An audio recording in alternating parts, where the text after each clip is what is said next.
शान काढतोय, माझा समाज गाढवा राखतोय, माझा समाज कुंभार काम करतोय, माझा डवरी समाज कामाला आहे.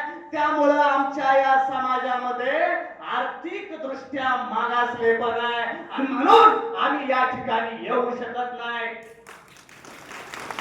त्यामुळं प्रत्येकानं माझं मराठा समाजाला आव्हान आहे, जरांगे पाटलांना आव्हान आहे. अरे तुमच्या ताब्यातील जे कारखाने आहेत, तुमच्या ताब्यातील ज्या दारूचे दुकाने आहेत, अरे तुमच्या ताब्यातील ज्या शिक्षण संस्था आहेत, आमच्या ओबीसी समाजाच्या ताब्यात द्या.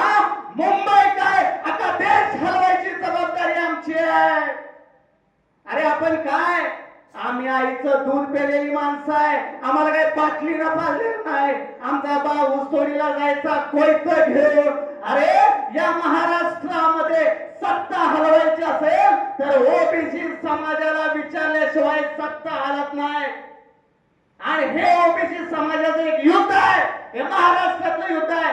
जरांगे सारखा एक माणूस पुढे टाकला जातोय आणि या ओबीसी समाजामध्ये जर हा माणूस घुसला तर साहेब म्हणतात, सकट साहेब म्हणतात तसं की आपल्याला ग्रामपंचायत सदस्य सुद्धा होता येत नाही, पंचायत समिती सदस्य सुद्धा होत नाही.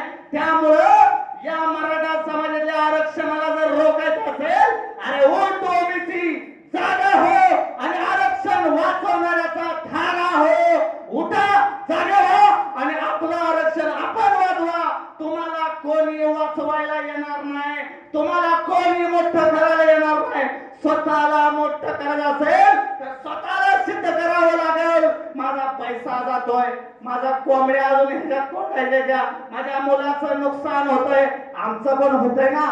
आम्ही एमए बीएड आहे, आम्हाला नोकऱ्या नाही, शासनानं गेली 10 वर्ष झालं अजूनही शिक्षक भरती काढलेली नाही. कुठून आणायचे 40 लाख, कुठून आणायचे 50 लाख.